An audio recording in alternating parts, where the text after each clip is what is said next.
sekarang aku udah di depan Lawang Sewu. Ayo kita ngobrol-ngobrol di dalam aja karena di sini suaranya lalu lalang kendaraan.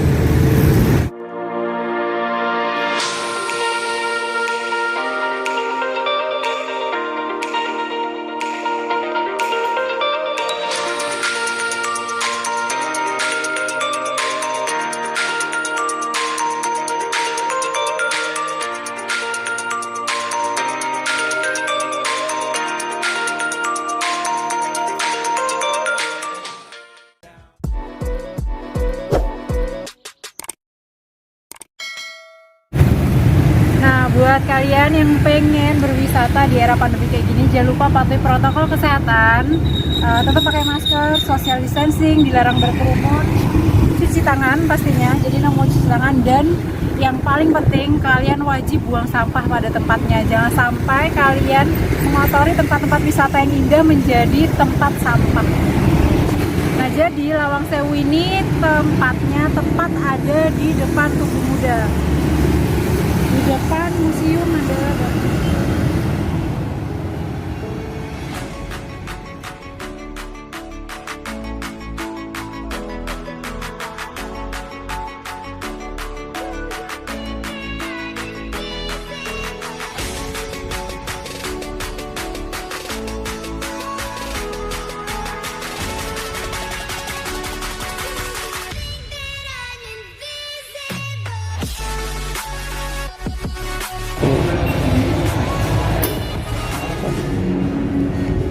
Nah, jadi sekarang ini aku ada di Lawang Sewu. Kalau dalam bahasa Indonesia itu artinya 1000 pintu.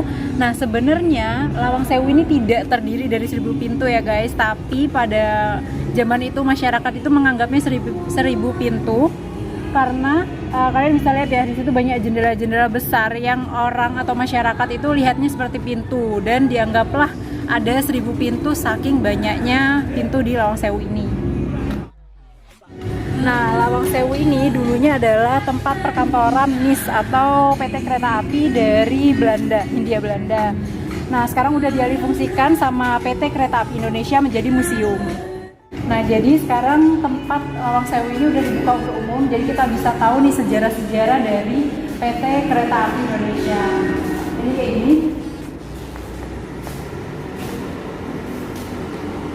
Nih, jadi ada, kalau kalian pengen tahu cerita lengkapnya, di sini kalian bisa juga nyewa tour guide. Jadi nanti kalian akan keliling ditemani sama tour guide, dapat penjelasan lengkapnya kayak aku waktu di Lubang Jepang kemarin.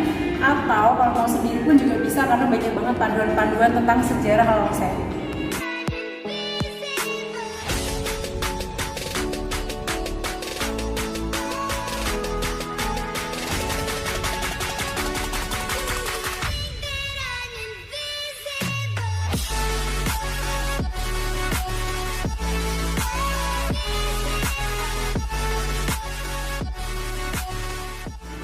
Nah, jadi sebenarnya NIS atau yang PT Kereta Api Hindia Belanda tadi itu tuh administrasi perkantoran itu bukan di sini.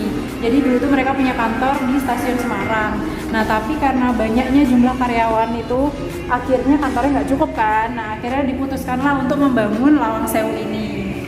Nah, Lawang Sewu ini mulai dirancang tahun 1903. Itu tuh semua perancangannya dilakukan di Belanda, di Amsterdam. Jadi semua desain ini didesain oleh profesor dari Belanda.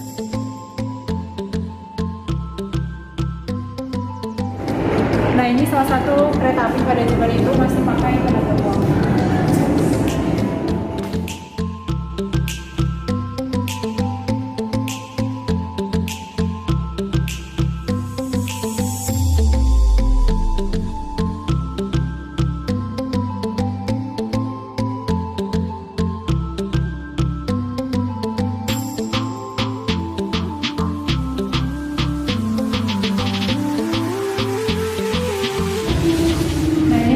Kompleks dari Gedung Lawang Sewu. Jadi Gedung Lawang Sewu ini tuh merupakan gedung bersejarah banget ya guys, karena pada peristiwa pertempuran 5 hari di Semarang, dulu gedung ini tuh menjadi saksi bisu terjadinya pertempuran 5 hari di Semarang waktu itu, tepatnya pada tanggal 14 sampai 19 Oktober 1945. Nah, jadi Lawang Sewu ini menjadi tempat pertempuran para angkatan muda kereta api Indonesia dengan Jepang pada masa itu.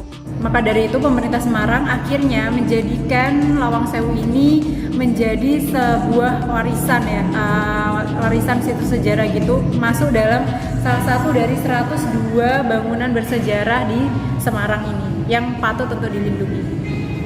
Nah, kalau ngomongin Lawang Sewu pasti nggak terlepas dari cerita mistisnya, ya nggak sih? Bahkan aura masuknya itu udah beda banget, apalagi waktu tadi aku masuk ke lorong terus naik ke tangga atas, dan ternyata emang dilarang naik sih yang di lantai atas itu, jadi cuma bisa foto-foto aja sebentar.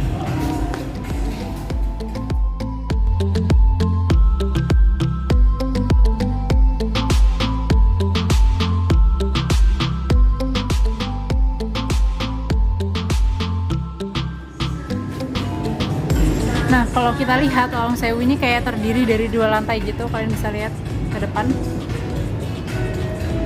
Padahal sebenarnya Lawang Sewu ini terdiri dari 4, bisa dibilang 4 lantai gitu. Jadi di bawah itu ada masih ruang bawah tanah. Terus di atas itu ada namanya loteng ya, yang di lantai yang paling atas yang paling kecil itu.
Jadi itu dia, ada 3 lantai ya guys, 1, 2, 3.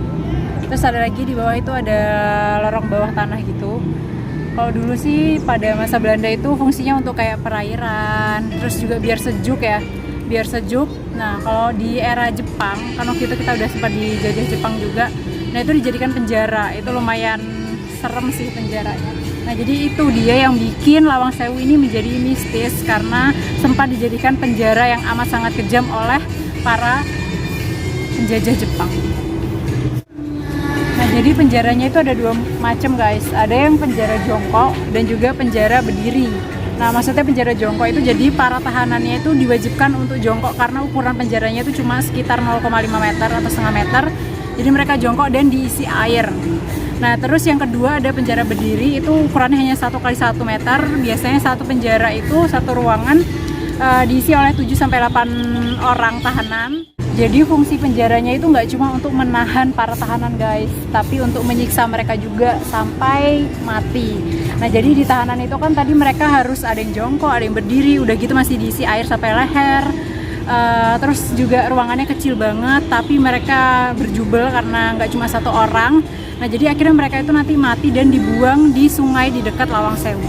Nah makanya kenapa Lawang Sewu ini disebut mistis, karena banyak banget penyiksaan-penyiksaan di ruang tahanan ini.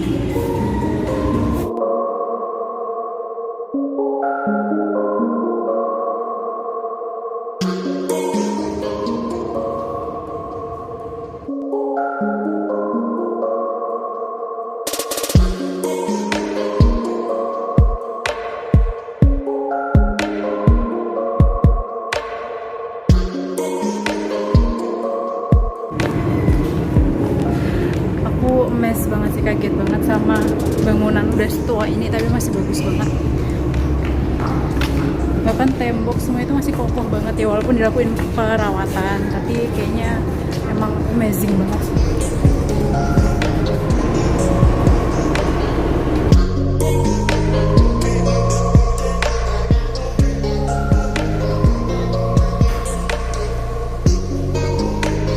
Oh ya, for your information, jadi Lawang Sewu ini juga masuk dalam salah satu tempat wisata paling mistis atau paling menyeramkan di Asia, bahkan pernah masuk juga di Google Earth. karena ada salah satu stasiun televisi nasional waktu itu yang pernah syuting di sini dan menemukan beberapa kejanggalan-kejanggalan. Bahkan waktu itu sempat ke-shoot katanya ada kuntilanak dan bahkan orang yang syuting di sini tuh ada yang meninggal.